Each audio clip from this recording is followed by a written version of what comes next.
বিসমিল্লাহির রহমানির রহিম। সম্মানিত ভিউয়ার্স, আসসালামু আলাইকুম।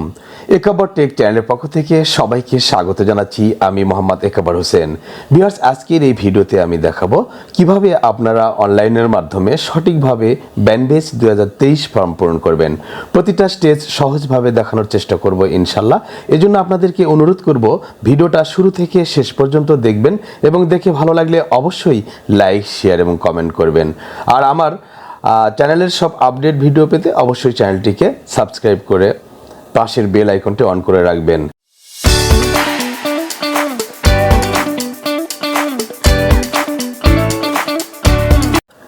প্রথমে আমি ব্যানবেইজের নির্দেশনাটি দেখে নিই। শিক্ষা প্রতিষ্ঠান বার্ষিক জরিপ 2023-এর তথ্য ছক পূরণ নির্দেশিকা। School, college, Madrasa, school and college এবং কারিগরি ও ভোকেশনাল শিক্ষা প্রতিষ্ঠানের জন্য অত্যাবশ্যকীয় নির্দেশাবলী। প্রত্যেকটি প্রশ্ন ভালোভাবে পড়ে বুঝে সঠিক উত্তর দিন। স্বল্প সময়ে এবং সঠিকভাবে তথ্য প্রদান সম্পন্ন করার জন্য স্ব প্রতিষ্ঠানের ক্ষেত্রে প্রযোজ্য তথ্যছক ব্যানবেইজের ওয়েবসাইট থেকে ডাউনলোডপূর্বক সকল তথ্য উপাত্ত সংগ্রহপূর্বক হার্ড কপিতে লিপিবদ্ধ করে ব্যানবেইজের ওয়েবসাইটে লগ ইন করে যথাযথ স্থানে তথ্য প্রদান করুন। শিক্ষার্থী ও শিক্ষক কর্মচারীদের তথ্য প্রদানের ক্ষেত্রে সেপ্টেম্বর 2023-এর হালনাগাদ তথ্য প্রদান করতে হবে। শিক্ষা প্রতিষ্ঠানের নাম বাংলায় পূরণের ক্ষেত্রে অভ্র কিবোর্ড এবং নিখুঁত ফন্ট ব্যবহার করুন। তারকা চিহ্নিত সকল ফিল্ডের তথ্য অবশ্যই প্রদান করতে হবে। তথ্য ছক পূরণ করার সময় বিদ্যুৎ চলে গেলে অথবা আংশিক তথ্য এন্ট্রি করার পর কোনো কারণবশত আর তথ্য প্রদান করা সম্ভব না হলে লগ আউট করে পুনরায় লগ ইন পাতায় গিয়ে EIN এবং পাসওয়ার্ড 532688 দিয়ে মূল তথ্য ছকের পাতায় প্রবেশ করতে হবে। সার্ভারের লোড ব্যালেন্সিং এবং নির্বিঘ্ন তথ্য প্রদানের সুবিধার্থে শিক্ষা প্রতিষ্ঠান কর্তৃক সকল তথ্য প্রদানের সময়কাল শিক্ষা অঞ্চল ভিত্তিক নিম্নরূপে নির্ধারণ করা হয়েছে। নির্দিষ্ট সময়ের মধ্যে তথ্য প্রদান নিশ্চিতকরণের জন্য সংশ্লিষ্ট সকলকে বিশেষভাবে অনুরোধ করা হলো। এই যে আপনার দেওয়া আছে, এখন আমি পূরণ করে দেখাচ্ছি। আমি এই জন্য অ্যাড্রেস বারে যে কোনো ব্রাউজার ওপেন করে অ্যাড্রেস বারে www.banbeis.gov.bd এই ঠিকানায় প্রবেশ করব। এখানে দেখেন বাংলাদেশ শিক্ষা তথ্য ও পরিসংখ্যান ব্যুরো, এই লিঙ্কে আমি ক্লিক করছি। এরপর দেখেন এরকম একটা ইন্টারফেস আপনাদের সামনে আসবে। এখানে দেখা যাচ্ছে বার্ষিক শিক্ষা জরিপ 2023। এখানে যদি মাউস পয়েন্টার নিয়ে যাই তাহলে দেখেন নিচে আসবে অনলাইন জরিপ এন্ট্রি ফর্ম লিঙ্ক, এখানে ক্লিক করতে হবে। হ্যাঁ, তো এখানে আপনার অনলাইন, আমি এই যে 3 ডট মেনুতে ক্লিক করে আমি জুম একটু কমিয়ে দিচ্ছি। দেখেন নিচে জুম লেখা আছে, এখানে মাইনাস চিহ্নতে করলে জুম কমানো বাড়ানো যায়। দেখো ডান দিকে 3 ডট মেনুতে ক্লিক করলে এভাবে জুম কমে হলে সকল তথ্য দেখা যাবে। তো আমি এখানে যাওয়ার পরে কি শিক্ষা জরিপ 2023-এর এই যে অনলাইন জরিপ, এখানে ক্লিক করলে sign in to Yahoo account এখানে আসবে। দেখুন এন্টার ইউর ইউজার নেম, এখানে আপনার প্রতিষ্ঠানের EIN নাম্বার টাইপ করতে হবে এবং নিচে দেখেন এন্টার ইউর পাসওয়ার্ড। হ্যাঁ, এখানে পাসওয়ার্ডের ঘরে আপনি ডিফল্ট পাসওয়ার্ড 532688 এটা টাইপ করবেন। টাইপ করার পর নিচে দেখেন লগ ইনে ক্লিক করুন বা এন্টার প্রেস করবেন। এখানে ক্লিক করে দেখেন এই যে আপনার যদি প্রতিষ্ঠানের EIN সঠিক দেওয়া থাকলে আপনার প্রতিষ্ঠানের নাম দেখা যাবে। এরপর নিচে জরিপের জন্য জরিপের তথ্য দেওয়ার জন্য এখানে ক্লিক করতে হবে। এরপর দেখেন আপনার প্রতিষ্ঠানের মৌলিক তথ্য 1। হ্যাঁ, এখানে আপনার মৌলিক তথ্য 1 অলরেডি দেওয়া থাকে এবং এগুলো যদি আপনি কিছু পরিবর্তন যেগুলো করা যাবে সেগুলো আপনি যদি পরিবর্তন করতে চান, আপনার যদি পরিবর্তন থাকে সেখানে পরিবর্তন করে নেবেন আপনি। হ্যাঁ, যদি কোনো ফাঁকা থাকে, দেখুন এই যে তারকা চিহ্নিত স্থানে মোবাইল নাম্বার যদি পরিবর্তন করতে চান। হ্যাঁ, এরপর যে নির্বাচনী এলাকার নাম। হ্যাঁ, এরপর 1.2, হ্যাঁ, এরকম সকল যে তথ্যগুলো আপনাকে এন্ট্রি করতে হবে। বিশেষ করে তারকা চিহ্নিত তথ্য অবশ্যই আপনি এন্ট্রি করবেন। হ্যাঁ, এরপর দেখেন নিচে এভাবে স্ক্রল করে নিচে গিয়ে আপনি এটা শেষ হয়ে গেলে সেভ অ্যান্ড নেক্সট বাটনে ক্লিক করতে হবে। আপনার নিচে দেখেন এখানে আমি আমার অলরেডি পূরণ করা আছে, আপনাদেরকে দেখাচ্ছি। এখানে যদি যেগুলো সংযুক্তি করতে হবে পাশে যে প্লাস চিহ্নগুলো আছে এগুলোতে আপনি অ্যাড করে আপনি সংযুক্ত করতে পারবেন। এরপরে দেখেন এই যে নিচে গিয়ে আপনি এখানে আপনার staff, teaching staff, non teaching staff, এই প্রথম পাতাটা আপনি যা থাকবে শেষের পাতাগুলোতে মিলে যাবেন। সেভ অ্যান্ড নেক্সট বাটনে ক্লিক করবেন। এরপর দেখেন মৌলিক তথ্য 1 সফলভাবে সেভ হয়েছে, এরকম একটি লেখা আপনার সামনে দেখাবে। এরপরে দেখেন আপনি নিচে গিয়ে ভবন সংক্রান্ত প্রতিষ্ঠানের সবচেয়ে পুরাতন ভবন নির্মাণ বছর, আমার যেহেতু এগুলো প্রয়োজন নেই, আমার ভাড়া বাড়ি এই যে এখানে দেখলাম। এরপরে দেখেন এখানে নিচে গিয়ে আপনি এখানে পূরণ করবেন যে প্রতিষ্ঠানের প্রার্থনা গৃহ যদি থাকে আপনি এখানে টিক চিহ্ন দিবেন। এরপর জমি সংক্রান্ত তথ্য, আপনার সকল তথ্য আপনি সঠিকভাবে দেওয়ার চেষ্টা করবেন। এরপর দেখেন সেভ অ্যান্ড নেক্সট বাটনে ক্লিক করে এবং শিক্ষার্থী 1 মৌলিক তথ্য 2 সফলভাবে সেভ হয়েছে। এবার শিক্ষার্থী তথ্য 1 এই ফিল্ডগুলো আপনি সঠিকভাবে পূরণ করবেন এবং পূরণ করার পর সেভ অ্যান্ড নেক্সট বাটনে ক্লিক করবেন। শিক্ষার্থী 1 সফলভাবে সেভ হয়েছে। এখন শিক্ষার্থী টিচিং এবং নন টিচিং স্টাফ সম্পর্কিত তথ্য, এগুলো যদি থাকে আপনি এগুলো পূরণ করবেন এবং পূরণ করে নিচে দেখেন স্ক্রল করে নিচে গিয়ে আপনি আবার সেভ অ্যান্ড নেক্সট বাটনে ক্লিক করতে হবে। এরপর দেখেন শিক্ষার্থী 2 সফলভাবে সেভ হয়েছে।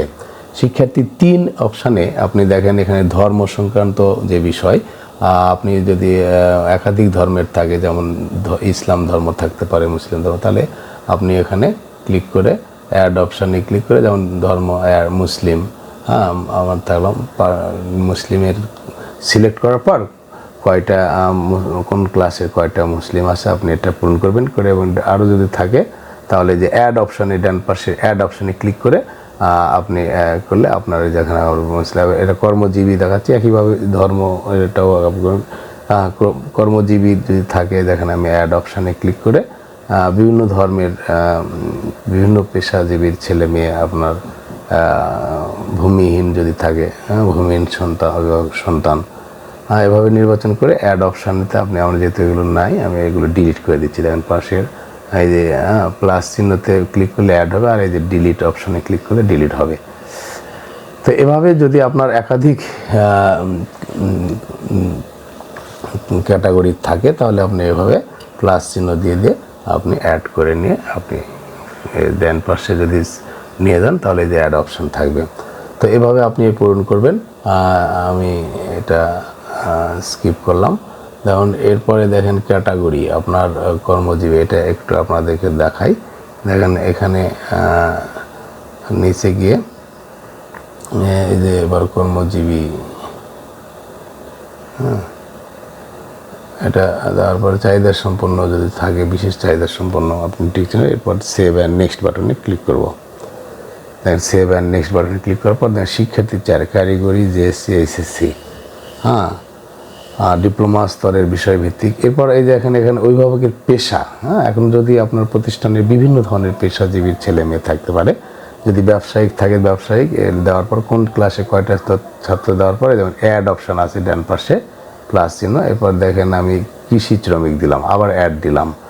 এভাবে আপনার যে কয়টা অভিভাবক, বিভিন্ন ধরনের অভিভাবক থাকবে, জেলের সন্তান যদি থাকে, প্রবাসীর ছেলে মেয়ে যদি থাকে তাহলে প্রবাসী দিবেন, কৃষি শ্রমিক। এরপর দেখেন এভাবে দেওয়ার পরে যে অ্যাড অপশানে ক্লিক করে আপনি সকল ধরনের পেশা, আপনার একটা প্রতিষ্ঠান বিভিন্ন পেশাজীবীর সন্তান থাকতে পারে, আপনি সেই সন্তানগুলো অ্যাড করতে পারেন। যেহেতু আমার এগুলো নাই আমি এগুলো ডিলিট করে দিলাম, এবং ডিলিট করে দিচ্ছি, যে ডিলিট অপশানে ক্লিক করে ডিলিট হয়ে যাচ্ছে।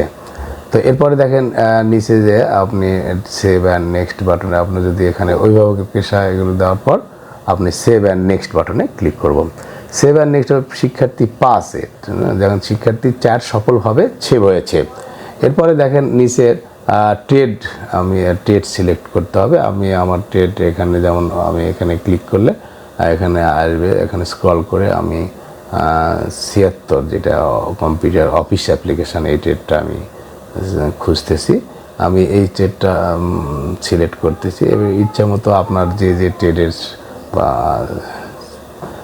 ছেলে মেয়ে আছে, আপনি দেখেন এখানে সঠিকভাবে ট্রেডের নাম এন্ট্রি করে এবং কোন ক্লাস, যেমন 3 মাস 6 মাস মেয়াদি শিক্ষার্থী, 6 মাস মেয়াদি আমার আছে এখানে, আমি এখানে তথ্য দিলাম মোট কয়টা, 7টি কয়টা। হ্যাঁ, এরপর দেখেন ডান পাশে যদি আরও থাকে তাহলে অ্যাড অপশানে ক্লিক করে, এই যে অ্যাড অপশানে ক্লিক করলে দেখেন আরও আসবে, আপনার আরও ট্রেডের নাম দিবেন। হ্যাঁ, এখানে যেহেতু এভাবে আপনার অ্যাড অপশানে ক্লিক করে আপনি আরও ট্রেড যদি থাকে তাহলে আপনি ট্রেডের নাম লিখবেন। তো আমার যেহেতু নাই, আমি এটা ডিলিট করে দিচ্ছি। এই যে দেখেন ওখানে ডিলিট করে দিয়ে সেভ অ্যান্ড নেক্সট বাটনে ক্লিক করলাম। এরপর দেখেন বিভিন্ন কোর্স ভিত্তিক ছাত্র শিক্ষার্থীর সংখ্যা, যে টিচিং স্টাফ, এটা অবশ্যই খেয়াল রাখবেন। এটা যদি প্রথম পাতার সাথে এই পাতার সাথে না মিলে তাহলে কিন্তু সেভ অ্যান্ড নেক্সট বাটন। হ্যাঁ, এবং শিক্ষার্থী 6 সফলভাবে সেভ হয়েছে। এই যে এখানে মোট টিচিং স্টাফ 4 জন, নারী টিচিং স্টাফ 1 জন। হ্যাঁ, এটা কিন্তু আপনার এখানে দেখেন, এখানে মিল যদি থাকে তাহলে এখানে এ থাকবে। এখানে কিন্তু আবার আপনাকে অবশ্যই এই যে তথ্যগুলো আপডেট করতে হবে। এই যে নিচে চিহ্ন আছে, এখানে ক্লিক করলে এই যে দেখেন কলমের মতো যে এডিট অপশন, এখানে ক্লিক করলে সাধারণ তথ্য আসবে এবং এখান থেকে তথ্যগুলো পরিবর্তন করে যে যদি সঠিক তথ্য আপডেট করার পর নিচে যে আপনি আপডেট এমপ্লয়ি, হ্যাঁ, আপডেট এমপ্লয়ি, কর্মচারী সফলভাবে সেভ হয়েছে। এভাবে প্রত্যেকটা যে কয়টা স্টাফ আছে আপনার সবগুলোকে কিন্তু আপডেট করতে হবে। হ্যাঁ, এই আপডেট করার পর আপনি সেভ অ্যান্ড নেক্সট বাটনে ক্লিক করবেন এবং শিক্ষক 1, এখানে এই ফর্মগুলো আপনি সঠিকভাবে পূরণ করবেন এবং করার পরে দেখেন এখানে কয়জন কোন ক্যাটাগরির টিচার আছে, এগুলো পূরণ করার পর নেক্সট বাটনে ক্লিক করবেন। আমি দেখেন নিচে গিয়ে সেভ অ্যান্ড নেক্সট বাটনে ক্লিক করলাম। এরপর দেখেন শিকল 1 সফল হয়েছে। বিবিধ যদি কোনো কিছু থাকে, কম্পিউটার ল্যাব আছে কিনা, হ্যাঁ, এভাবে সকল তথ্য আপনি সঠিকভাবে পূরণ করার চেষ্টা করবেন এবং নিচে সঠিক তথ্য অবশ্যই পূরণ করবে এবং সেভ অ্যান্ড নেক্সট বাটনে ক্লিক করবেন। এরপর দেখেন বিবিধ 2-তে আপনি বিবিধ 1 সফলভাবে সেভ হয়েছে, এরকম একটা লেখা আপনার সামনে ভেসে উঠবে। এরপর সেভ অ্যান্ড নেক্সট বাটনে দেখেন বিবিধ 2 সফলভাবে সেভ হয়েছে এই অপশানটা। নিচে দেখেন এই দুর্যোগপূর্ণ অবস্থা যদি থাকে তাহলে আপনি এখানে অ্যাড অপশানে ক্লিক করে দেখেন, এবার নেক্সট বাটনে ক্লিক করে যে দুর্যোগের নাম, এখানে দুর্যোগ, সেভ অ্যান্ড নেক্সট বাটনে ক্লিক করবেন। করার পর দেখেন এখানে আপনি দেখেন এখানে লেখা আছে প্রতিষ্ঠানের সকল ধরনের তথ্য সংগ্রহ পদ্ধতি কোন ধরনের, ম্যানুয়াল এবং হার্ড কপি। হ্যাঁ, আমি ম্যানুয়াল এবং হার্ড কপি দিলাম। আপনার যেটা প্রযোজ্য সেটা আপনি ম্যানুয়াল ও সফটওয়্যার উভয়। হ্যাঁ, এরপর আপনি প্রতিষ্ঠান ম্যানুয়াল ও হার্ড কপি, আপনার প্রতিষ্ঠানটি 2022 সালে আপনার যেটা প্রযোজ্য আপনার প্রতিষ্ঠানের জন্য সেটা টিক চিহ্ন দিবেন। এরপর দেখেন এরপরে আছে আপনার প্রতিষ্ঠান দুর্যোগ এলাকায় অবস্থিত কিনা, হ্যাঁ, তাহলে কী কী দুর্যোগ আছে, আমি যেমন খরা প্রবণ, হ্যাঁ, আমার এখানে খরা প্রবণ এলাকা, আমি খরা দিলাম। হ্যাঁ, এরপরে দেখেন সর্বশেষ দুর্যোগের ফলে শিক্ষার্থী ঝরে পড়ার সংখ্যা, হ্যাঁ, দুর্যোগের নাম, এখানে আপনি দুর্যোগের নাম লিখতে হবে, তথ্য দেওয়া আবশ্যক। এখানে কমপক্ষে 5 বর্ণের দেওয়া আবশ্যক, এখানে লেখা আছে। এখানে আপনি দুর্যোগের নাম টাইপ করবেন এবং এখানে তাহলে এখানে লাল লেখা আছে, এগুলো যদি আপনি টাইপ করেন লাল লেখা থাকবে না। অতিরিক্ত খরা দেখেন অ্যাড অপশানে ক্লিক করলে আরও আপনার আসবে, এখানে আমি যেহেতু আর নাই দিলাম না। এরপরে অ্যাড অপশান, এরপর দেখেন সেভ অ্যান্ড নেক্সট বাটনে ক্লিক করবেন। এবার লেখা আছে চূড়ান্ত সাবমিট করুন, এই অপশানে ক্লিক করতে হবে। চূড়ান্তভাবে সাবমিট করুন, এখানে এই নীল মাঝখানের এই অপশানে ক্লিক করলে আপনার দেখেন এখানে আমি ক্লিক করছি, দেখেন আপনি কি ফাইনাল সাবমিট করতে চান, ওকে, আপনি ওকে করলে দেখেন এখানে দেখেন ফাইনালি সাবমিট সাকসেসফুলি, সঠিকভাবে তথ্য সাবমিট হয়েছে, আপনাকে ধন্যবাদ, এরকম একটা মেসেজ আসবে।